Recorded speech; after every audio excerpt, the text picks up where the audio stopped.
A história está aqui hoje no quarteirão judeu, na cidade velha de Jerusalém, em Israel. O quarteirão judeu ou bairro judeu é uma área que abriga vários locais importantes, incluindo o Muro das Lamentações, um dos locais mais sagrados do judaísmo, onde os judeus vão rezar e deixar pedidos escritos. O bairro está localizado no canto sudeste da cidade velha de Jerusalém. É uma área residencial e comercial que abriga uma grande comunidade judaica. O Instituto do Templo foi fundado em 1987 e administra um museu no bairro judeu. O Instituto desenvolve estudos sobre a construção e ritual do templo, além de criar objetos rituais e roupas para os sacerdotes. É liderado pelo rabino Israel Ariel. O Instituto oferece cursos e treinamentos para judeus que desejam aprender mais sobre o templo e sua importância na tradição judaica. É conhecido por suas atividades de pesquisa e educação sobre o Templo de Jerusalém. O bairro também é o local de duas mesquitas históricas, a Mesquita Sidna Umar e a Mesquita Al-Dizi, ambas fechadas desde a Guerra dos 6 Dias. O Instituto do Templo, que é uma organização judia, planeja construir o terceiro templo no Monte Moriá, onde está o Domo da Rocha, e esta é a menorá de ouro que já está pronta para colocar nesse terceiro templo. A menorá de ouro para o terceiro templo de Jerusalém é um candelabro de 7 braços construído de acordo com as instruções bíblicas, com o objetivo de ser usado no templo futuro. A menorá é um candelabro sagrado que tradicionalmente ficava no santuário interno do tabernáculo e do templo, no lugar santo, junto ao altar de incenso e à mesa dos pães da proposição. Ela simboliza a luz eterna de Deus e a iluminação do povo judeu. O Instituto do Templo já finalizou a menorá, feita com mais de $1 milhão em ouro puro, e está pronta para ser utilizada no momento em que o templo for reconstruído. Atualmente, a menorá do Instituto do Templo está exposta em uma caixa transparente na Praça Urva, no bairro judeu, na cidade velha de Jerusalém. O Instituto já preparou a maior parte dos utensílios para o terceiro templo em Jerusalém, mas a construção no Monte do Templo não começou e nem tem data para começar. Seus objetivos a longo prazo é construir o terceiro templo judeu no Monte do Templo, no local ocupado pela Cúpula da Rocha e a Mesquita Al-Aqsa. Eles estão preparando os sacerdotes e levitas para realizar os sacrifícios rituais no futuro templo. O Monte do Templo atualmente é ocupado por santuários muçulmanos, o que gera tensões entre as comunidades judaica e muçulmana. O Instituto do Templo acredita que o sacrifício de novilhas vermelhas é necessário para a purificação ritual antes da reconstrução do templo. Esses empreendimentos do Instituto do Templo são vistos como controversos e potencialmente perigosos por alguns, devido às implicações políticas e religiosas no contexto do conflito israelense e palestino.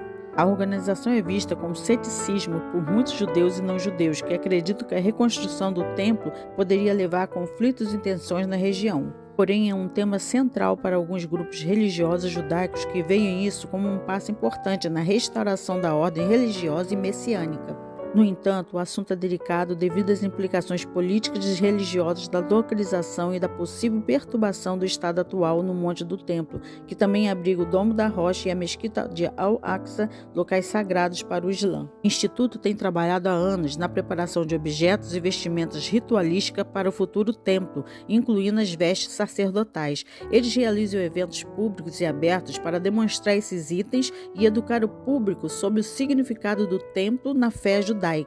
Embora haja desafios e controvérsias em torno desses empreendimentos, o quarteirão judeu em Jerusalém permanece um local de grande importância religiosa e cultural para o povo judeu. A sinagoga Urva tem uma história complexa e fascinante que remonta ao século XVIII. A sinagoga é uma congregação e sinagoga judaica ortodoxa.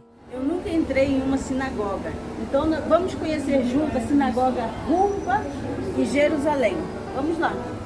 Foi originalmente fundada no início do século XVIII por seguidores de Judá Hassid nas ruínas de uma sinagoga do século XV e adjacente à Mesquita Sidna Umar do século XVI. Em 1700, um grupo de judeus askenazitas, ou judeus da Europa Oriental, se estabeleceu no bairro judeu de Jerusalém e começou a construir uma sinagoga. A sinagoga foi chamada de Urva, que significa ruína em hebraico, porque foi construída sob as ruínas de uma sinagoga anterior.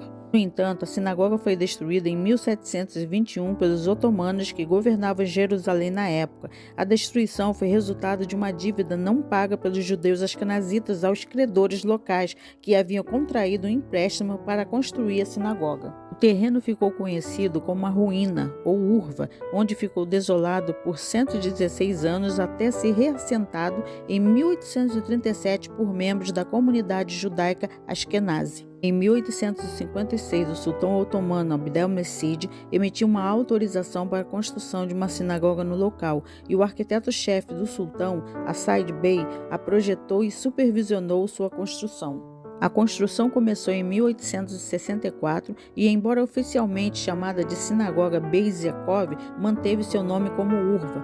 Tornou-se a principal sinagoga askenazi de Jerusalém até ser ocupada por forças jordanianas e destruída em maio de 1948 durante os combates da Guerra Árabe-Israelense. Após Israel ter conquistado Jerusalém Oriental da Jordânia em 1967, vários planos foram apresentados para o projeto de um novo edifício. Após anos de deliberação e indecisão, um arco comemorativo foi erguido no local em 1977, tornando-se um marco importante do bairro judeu. A reconstrução atrasou por muitos anos devido à escolha do design e arquitetura da nova sinagoga. O plano de reconstruir a sinagoga em estilo do século XIX recebeu aprovação do governo israelense em 2000 e a sinagoga recém-construída foi inaugurada em 15 de março de 2010. Após mais de 60 anos de planejamento, a sinagoga foi reconstruída. A nova sinagoga foi projetada pelo arquiteto Nahum Meltzer e foi construída com uma mistura de elementos tradicionais e modernos. A Sinagoga Urva é hoje um importante centro de culto e estudo para a comunidade judaica de Jerusalém. A sinagoga oferece serviços religiosos regulares e é um local popular para casamentos e outros eventos judaicos. Em 2013, o bairro era habitado por cerca de 3.000 residentes e 1.500 estudantes e abriga inúmeras yeshivas e sinagogas, principalmente a Sinagoga Urva, destruída inúmeras vezes e inaugurada em 2010. A Sinagoga Urva é hoje uma das principais sinagogas de Jerusalém e um importante centro de culto e estudo para a comunidade judaica. A sinagoga foi considerada uma das sinagogas mais importantes do mundo judaico durante o século XIX e início do século XX, com uma arquitetura impressionante. A sinagoga também é um ponto turístico popular, oferecendo visitas guiadas e vistas incríveis do bairro judeu de Jerusalém. Os visitantes podem explorar a sinagoga e aprender sobre a história e a cultura judaica. Ela foi projetada para ser um símbolo da presença judaica em Jerusalém e foi construída com uma arquitetura impressionante para refletir a importância da comunidade judaica na cidade. O Cardo em Jerusalém, também conhecido como Cardo Máximos, era uma via central na cidade antiga, refletindo o planejamento urbano típico romano. O próprio termo cardo é derivado da palavra latina para dobradiça, significando seu papel como o principal eixo norte-sul nas cidades romanas. O cardo em Jerusalém originou-se durante o período romano, começando no portão de Damasco no norte, estendendo-se para o sul e se dividindo em dois ramos. O ramo ocidental levando até o moderno bairro judeu e o ramo oriental seguindo em direção à moderna Praça do Muro das Lamentações.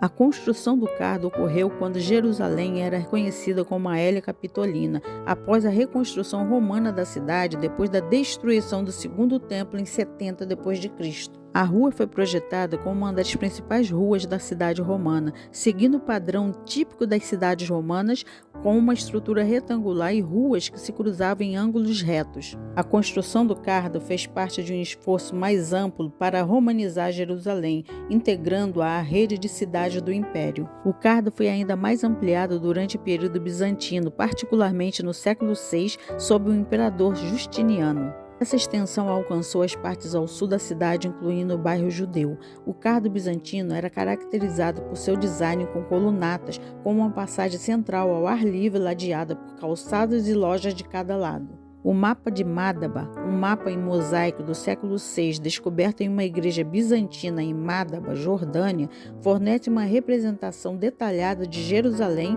incluindo o cardo, destacando sua importância no layout da cidade. Durante o período bizantino, o cardo continuou a ser uma importante rua comercial e religiosa em Jerusalém. A rua foi adornada com colunas e arcos e foi utilizada para procissões religiosas e cerimônias.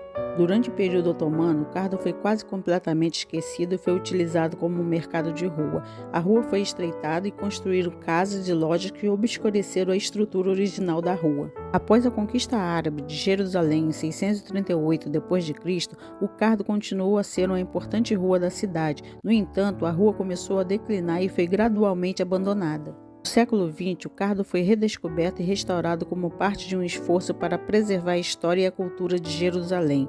A rua foi reconstruída e restaurada para refletir sua aparência original durante o período romano e bizantino. Hoje em dia, o Cardo é uma das principais atrações turísticas da cidade velha de Jerusalém. A rua é pavimentada com pedras e é ladeada por lojas e restaurantes que vendem produtos locais e souvenirs. O Cardo também é um importante local para eventos culturais e religiosos e é frequentemente utilizado para procissões e cerimônias. Descobertas arqueológicas significativas relacionadas ao Cardo foram feitas durante escavações na década de 1970. Essas escavações revelaram uma seção de 200 metros de comprimento do Cardo no bairro Judeu, que remonta ao período bizantino sob o imperador Justiniano. Os restos, encontrados 4 metros abaixo do nível atual da rua, revelaram uma rua larga ladeada por colunatas e passagens cobertas. A rua era dividida por 2 fileiras de colunas de pedras com lojas alinhadas na parte sudoeste e mais lojas localizadas atrás de uma arcada de arcos no lado leste. Escavações revelaram um nível bizantino no lado sul do Cardo, que incluía colunas restauradas e outros elementos arquitetônicos. As colunas feitas de calcário duro foram encontradas em fragmentos e desde então foram reconstruídas em suas posições originais. As pedras de pavimentação bem talhadas, dispostas em fileiras paralelas, exibem sinais de idade e desgaste. Essas descobertas corroboram a representação do Cardo no mapa de Madaba. A restauração moderna do Cardo em Jerusalém começou após a sua redescoberta durante escavações no bairro Judeu em 1969. O plano de restauração, fortemente influenciado pela representação do Cardo no mapa de Madaba, teve como objetivo preservar a integridade histórica da antiga rua, incorporando materiais contemporâneos. Uma parte do Cardo foi reconstruída como uma galeria comercial coberta, refletindo o estilo de uma antiga rua romana. Esta seção restaurada serve como uma moderna rua comercial com lojas instaladas nas antigas lojas da Era dos Cruzados. A restauração transformou o Cardo em uma área turística animada, mantendo seu significado histórico e adaptando-o para uso contemporâneo. A rua tem uma rica história que reflete a complexa e diversificada história da cidade. Bom, gente, por hoje é só. Mas não esquece de deixar o seu like no vídeo, se inscrever no canal, apertar o sininho e compartilhar, porque a história está aqui. Beijos!